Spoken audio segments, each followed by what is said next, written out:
Hola, yo soy Octubre Sánchez, un artista visual contemporáneo de las montañas heredianas, que además también he caminado por el mundo de la creatividad publicitaria para que lo sepan. En los últimos 20 años he estado investigando acerca de las posibilidades plásticas de la tierra como material artístico y también, ¿por qué no?, lo asombroso del suelo como un ecosistema vivo. Para ello, he recolectado tierra de distintas zonas del país que me han parecido muy interesantes desde lo geográfico, desde también lo sociocultural. En los últimos años he explorado muchos sitios de interés para tener experiencias de inmersión con el paisaje y también para recolección de muestras. En los campos, por ejemplo, he observado las distintas topografías del terreno, los matices y los tipos de suelo, los cultivos, la forma de las parcelas, la atmósfera, las texturas y los contrastes, por ejemplo. En los paisajes he encontrado algo muy interesante porque me han parecido como un tejido acolchado, a veces que me parecen ensamblados en un gigantesco rompecabezas pero comestible. Yo pienso que en esencia la naturaleza del hombre se conecta con la tierra desde su propio origen, pero una falsa idea de separatividad promovida por la vida moderna hace que nos sintamos cada vez más desconectados de ella. Con mi trabajo, yo intento reflexionar sobre la necesidad de reconectarnos con ella y también, ¿por qué no?, hacer conciencia sobre las malas prácticas medioambientales en la cotidianidad de nuestros días. Mi obra realizada con tierras naturales es como una metáfora visual que sugiere el origen, la potencia creadora del planeta, su musicalidad y también su vibración energética. Es una abstracción del paisaje resumida básicamente en dos elementos, que son la raíz y la tierra. Como artista contemporáneo, he observado que por debajo de la fachada de los árboles, los ríos y las montañas están la tierra y las raíces como elementos estructurales sobre los que se teje toda la belleza superficial que nosotros disfrutamos.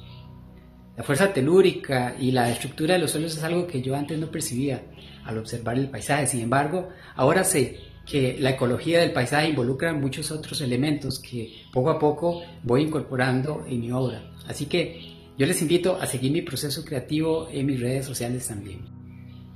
He observado que el suelo es como una matriz muy sensible, capaz de registrar las huellas de nuestra insensatez humana. Por ello, mi obra retrata un paisaje diferente a la esperada imagen decorativa que la gente le gusta colgar en la pared, y más bien nos adentra por el sendero de la poética a la belleza oculta del bosque profundo. Mi propuesta contiene un silencio contemplativo, como un agrisado presagio a la extinción masiva de las especies. Antes de entrar en el tema que quiero compartir hoy, que es la magia de la transformación, es poesía, revisemos en breve los tres conceptos claves de esta propuesta. Primero, ¿qué es transformación? Me gustaría sugerir que la creatividad es, en esencia, el fenómeno de la transformación. Transformación es la acción de cambiar de forma algo o alguien. Y la manera de hacerlo es relacionando los distintos elementos con la intención de hacer algo nuevo. Pero en un sentido filosófico más amplio, el universo como fuente original de la creación sería imposible sin esta ley de la impermanencia de las cosas. Al observar las mariposas, por ejemplo, a lo largo de su ciclo vital, vemos un claro ejemplo de esta evidente transformación en la naturaleza. Las mariposas en promedio viven 3 semanas, como este ejemplar monarca, hoy moribundo en mi patio, aunque suele vivir 9 meses, es decir, una eternidad para su especie.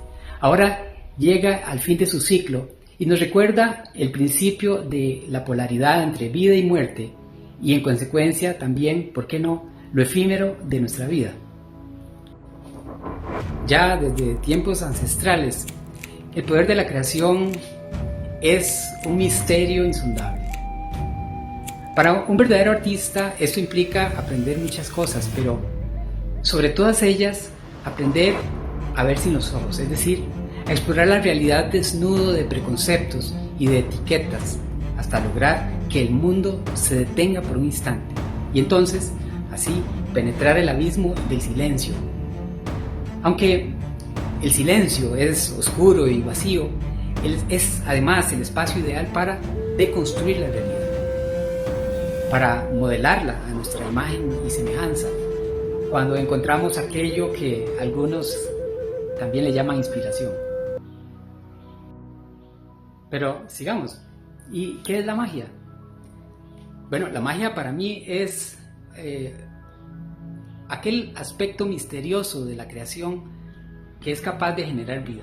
Es un fenómeno singular de las fuerzas naturales que al interactuar con inteligencia se relacionan entre sí y hacen brotar vida en todas las formas posibles. La experiencia de los chamanes y de los magos como figuras mitológicas nos recuerdan que con sus hechizos y sus saberes arcanos, la posibilidad de manipular las fuerzas naturales para transformarlas en alquimia, con la que protegían y ayudaban a sus clanes. Pero existe otra versión superficial donde la magia se convierte en el llamado ilusionismo, o sea, el arte de hacer trucos más o menos elaborados para crear la sensación de que hay fuerzas invisibles y sobrenaturales puestas en acción. A diferencia del caso anterior, este concepto de la magia ilusionista tiene como fin último el puro entretenimiento. Quisiera agregar acá que lamentablemente en nuestra sociedad actual el entretenimiento desprovisto de toda profundidad se ha convertido en cualquier concepto de consumo masivo, incluido el arte. Bueno, y ahora continuamos preguntando qué es la poesía. Aunque asociamos de inmediato el término con la literatura griega, y es correcto, según las reflexiones de Platón, el vocablo griego poesía o poiesis se refiere a la capacidad de que algo pueda hacerse. O sea, básicamente describe la acción universal de la creación. Y para los antiguos griegos, como sabemos, la creación surge a través del verbo. ¿Recuerdan aquello de hágase la luz? No obstante, poiesis es también un concepto muchísimo más amplio que aplica a toda creación y composición. En síntesis, yo diría que la poesía se usa para disfrazar la verdad como analogía, para que cada uno utilice su punto de vista para abordar la realidad que resulta indescriptible. En la antigüedad la poesía se consideraba como una especie de hechizo mediante la palabra. En mi manera de entender lo que yo llamo poesía visual es un aspecto subjetivo, sublime y trascendente de la imagen que es capaz de generar una magia de conexión al provocar una resonancia con el espectador. Es un encuentro inesperado con ese no sé qué de la imagen que me impacta y que me conmueve profundamente. Muy bien, ahora sí, vamos al meollo de la cuestión. La magia de la transformación. Podríamos decir que es en sí misma una metodología, pero también un resultado. Desde el punto de vista artístico, a este logro es lo que nosotros llamamos poesía. Y desde la biología o la visión científica, a eso se le podría considerar también como el fenómeno de la vida. Según propuso Mallarmé, un filósofo francés del siglo XIX, así, tal como en la gramática, existe algo que él llamó como sintaxis de la imagen, es decir, una forma de organizar y de estructurar las imágenes para transmitir significado y construir una realidad propia a través de la organización de los elementos visuales. Mallarmé veía la poesía como un lenguaje sagrado para trascender la realidad tangible. En la perspectiva de Mallarmé, la síntesis de la imagen no se limita a la representación literal de los objetos o las escenas, sino que más bien se extiende a la creación de una atmósfera, un estado de ánimo o una idea mediante la disposición y la combinación de los elementos visuales. Este enfoque se refleja en su poesía, donde las palabras no solamente describen, sino que también evocan sensaciones, pensamientos y emociones. La síntesis de la imagen, según Mallarmé, también implica la exploración de la relación entre la palabra y la cosa, la forma en que las imágenes pueden hacer referencia a algo que está más allá del presente. Finalmente, les quiero compartir que en mi carrera como artista aprendí muchas técnicas para copiar y también para describir la realidad, y eso estuvo muy bien por muchos años hasta cierto punto. Pero confieso que lo que ha resultado más significativo y trascendente, además de satisfactorio para mí, es el ejercicio sagrado de la transformación, es decir, de construir el paisaje. Procesar la imagen en las distintas dimensiones del ser y filtrarlas hasta lograr una síntesis simbólica del paisaje, intentando con ello, por supuesto, el logro poético. Es decir, una imagen capaz de conectar mundos en un instante mágico y atemporal. Provocar una experiencia silenciosa y contemplativa que une todo sin palabras.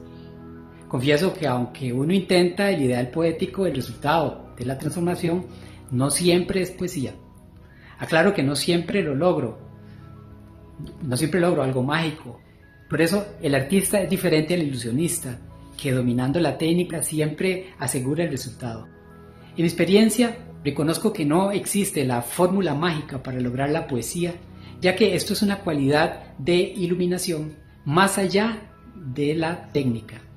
Y esa cualidad poética permite que la obra tenga trascendencia. Por ello se valora y se atesora como algo irrepetible.